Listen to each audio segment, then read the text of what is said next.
Oh, he's using prayer potion. No, that's not what. No, okay. I feel like this video could be actually legitimately helping people. Okay, I'm very excited about this. I haven't seen people mention this in my videos, so I don't know how much of a common knowledge this is, but this is how much 1,000 prayer potions cost. Very expensive if you're doing Slayer. You know, I've done a lot of Slayer. I probably use like a few thousand prey pots, and this is how much 1,000 super restores would cost. Also fairly expensive. So yesterday I was reading Reddit and somebody said, don't use prayer potions or super restores in wilderness. There is blighted super restores that are available since the new bounty hunter was released maybe a couple weeks ago. You want to see the price of them?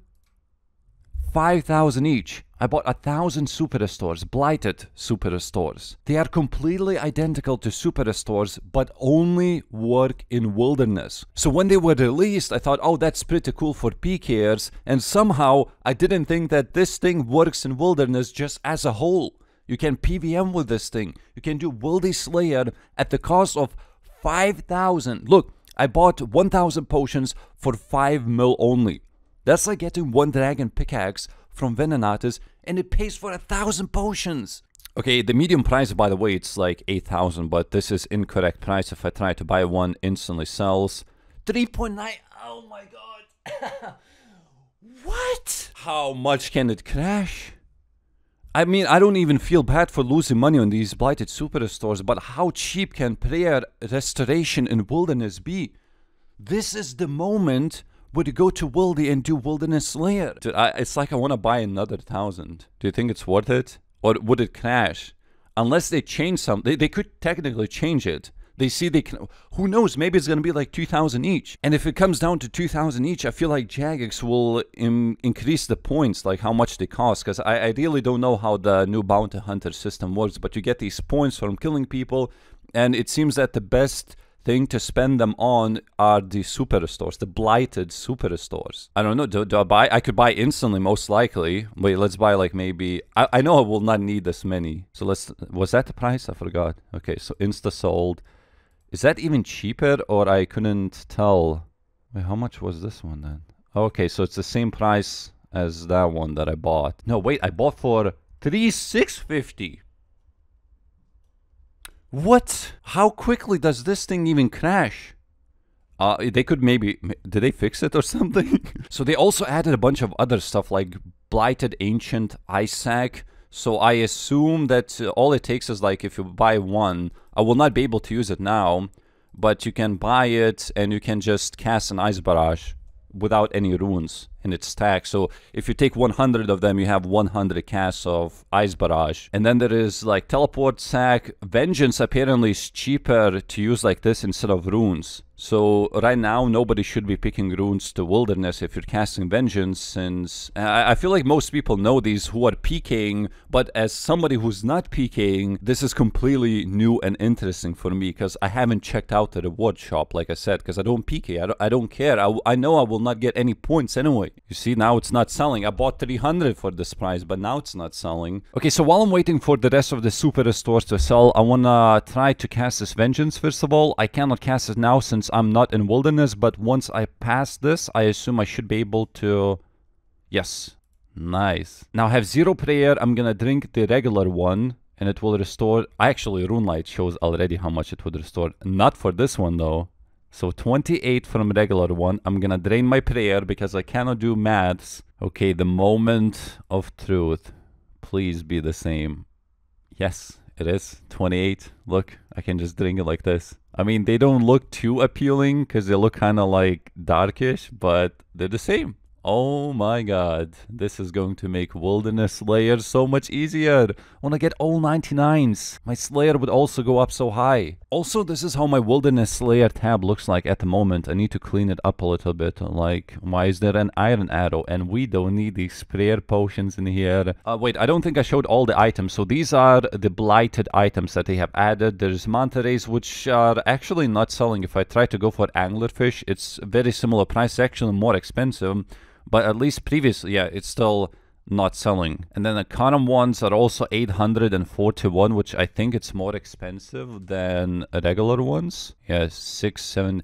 So it's not worth spending points on these, so nobody's buying these. It's just not worth it. There's no Sada Brews though, unfortunately. Look, I just got one dose prayer potion. If you examine it, it's 3.3k. Almost the same price as the whole 4-dose blighted super restore. Look at that, first layer task in, almost 1,000 of them bought.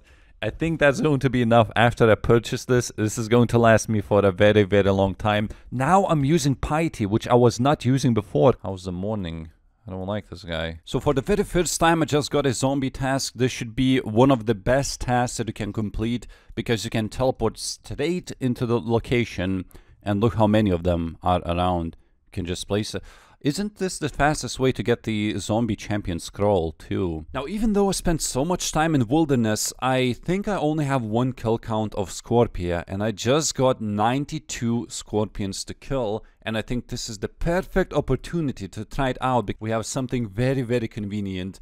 Blighted Ancient Ice Sac. Each of these bags will allow me to cast Ice Barrage, and that's what you need for Scorpia once the healers come, so I don't have to fill 3 inventory slots of runes, so I should be able to buy it for medium price, since they should be even cheaper. You see, only 950 each. Now I want to see how it compares if I took regular runes like the old way.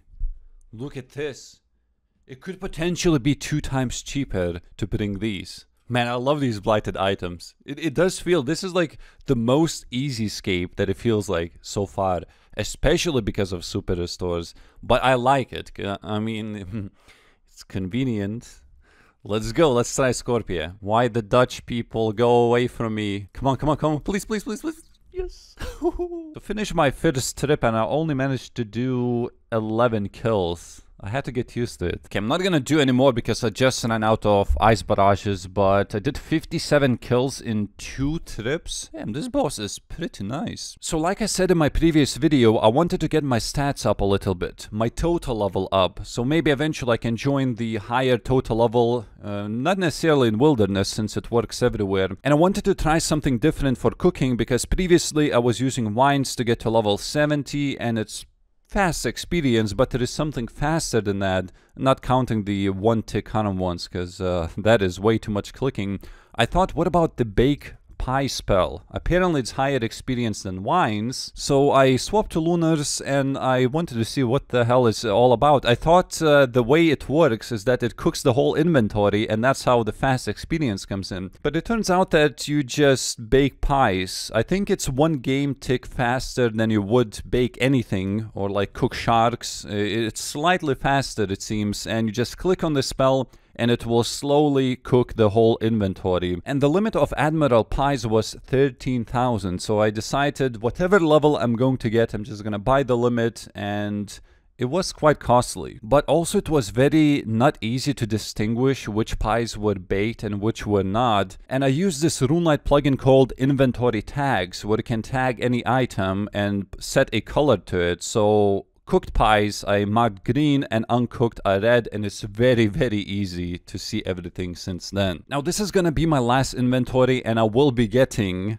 I started at level 70 cooking and now it's going to be 85.